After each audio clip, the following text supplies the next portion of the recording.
let's talk about the two big releases. I talked about them yesterday on the show, and we'll talk about it now. Weapons box office looks like it's going to beat Freakier Friday, which doesn't surprise me. Not for any reason except like I said, I feel like horror movies, original horror thriller movies, still have legs in the box office where movies like Freakier Friday seem to really pop on their streaming services. That's my opinion. New Line's Weapons and Disney's Freakier Friday are set to face off at the box office this weekend, and initial projections suggested a gap with the Disney film on top. The gap has now closed. Deadline reports that both films are tracking for a too close to call win, all right, for the top spot, which each film expected to earn over $30 million in their debut. Good for Freakier Friday then. I'm eating my own words. Superb critical reviews, effective trailers, and high pre-sales all indicate that Weapons will overtake 28 Days Later as the biggest horror film opening of the summer. The trade indicates projections from some having it come closer to a $40 million debut. Weapons has several advantages, as all the IMAX screenings and many PLFs, while interest tracking is big across all demographics, whereas Freakier Friday is skewing high among females only, which I don't think they're going to be surprised about. The Disney film's reviews, while mostly good, aren't anywhere near the height of Weapons and are slightly down on 2004's Freaky Friday. On the flip side, it is expected to be big business with family audiences and teens. Both are expected to push Marvel's Fantastic Four to third. Ouch. Okay. I really liked both of these movies. I'll say I really loved Weapons. I thought that Freakier Friday knew the assignment.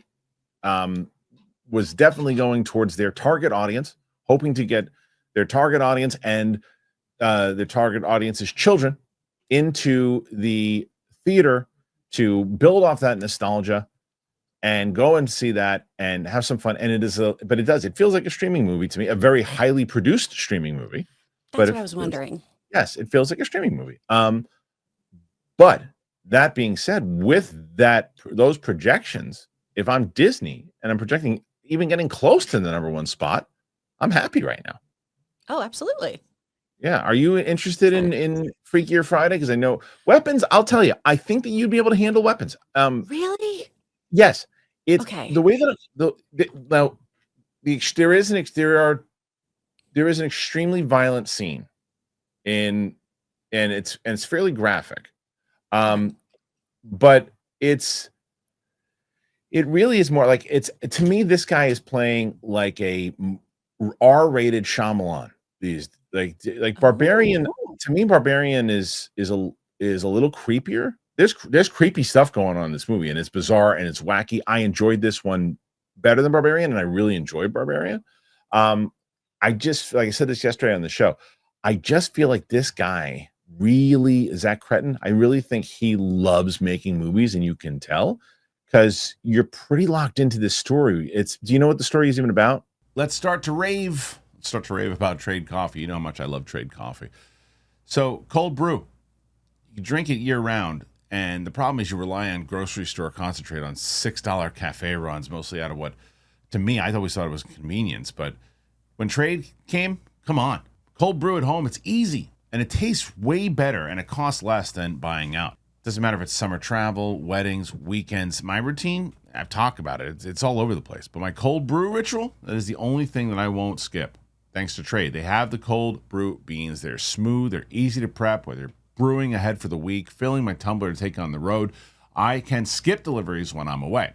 Trade is the number one coffee destination for the U.S., both hot and cold coffee drinkers. They've sourced the best beans from the top roasters around the U.S., and now they have a special cold brew collection. I mean, come on. Plus, they've teamed up with 15 roasters to create a special cold brew bean collection that ensures your cold brew at home tastes exactly how it should. It's smooth and it's delicious. Love it. When they said they were doing this, it's like, oh, please and thank you. I already love you guys. Now I love you even more. So they sent this bag that I've been doing, and my buddy was in town. I said, hey, I got cold brew. Check it out. Brett, you know Brett. Brett loves it. Limited time. Trade is going to give you 50% off a month of cold brew. 50% off. That's around 60 cups of cold brew for 50% off. But you have to go to drinktrade.com/Christian. That is drinktrade.com/Christian. You get 50% off 1 month of cold brew. Drinktrade.com/Christian. No, because the trailers I've loved actually in that I Yeah. really don't know anything aside from there's some real creepy nonsense going on and somebody stabs themselves in the face with a fork. Oh, they showed Uh, that. Okay. So yeah. that's yeah, that's and so what happens is this story excuse me, is that these kids just randomly go missing. And there's like 17 of them or something along the lines of that. And there's only one kid that hasn't gone missing. And it all happened in this and Julia not Julia Garner. What's her name? What's her name? Oh my God, help me. The I don't Silver know Surfer. who's in this cast. Oh, isn't it Julia Gardner? Is that Gardner? I said Garner. Gardner, yeah. So she is she's a teacher. So she is basically, hey, what happened to the kids? And then you got to try to figure out what happened to the kids. But they set it up in like different stories. In each character has different stories. You'd be like, okay, let's focus on this character. Then we're going to focus on this character. Then we're going to focus on this character. Then on this character, and then it all comes together.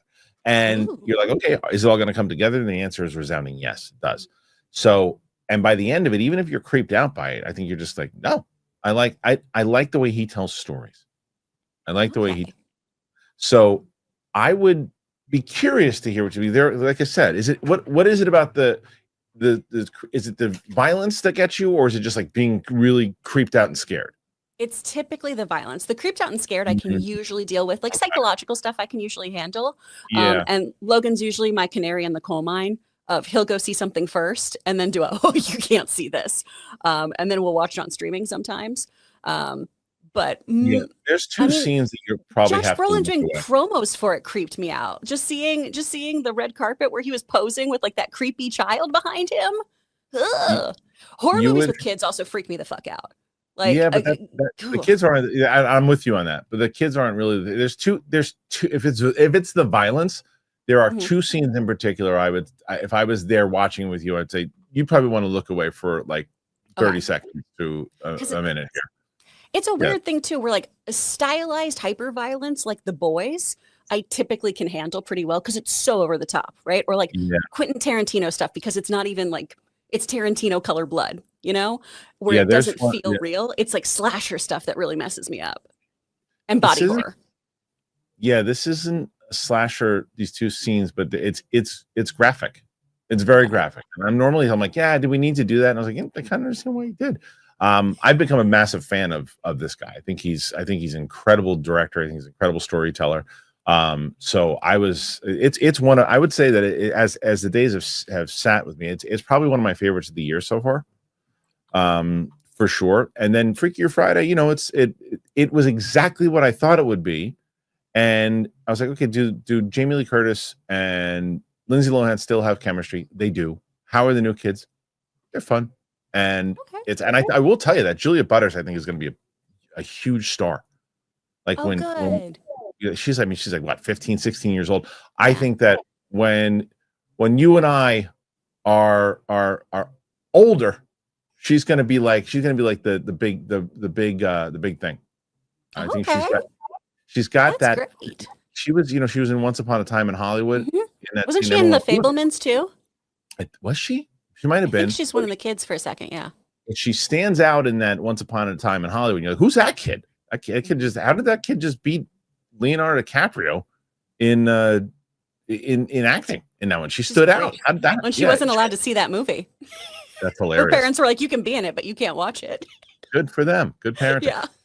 So either way, box office this week, it looks I'm going to say Weapons. Then I'm going to say Freakier Friday, and then Fantastic Four coming in third with another major drop. Not the best news for Marvel here, but it is what it is. Okay, so put your thoughts in there, guys. You're going to see Weapons. You're going to see Fantastic Four. You're going to see Freakier Friday. Let us know.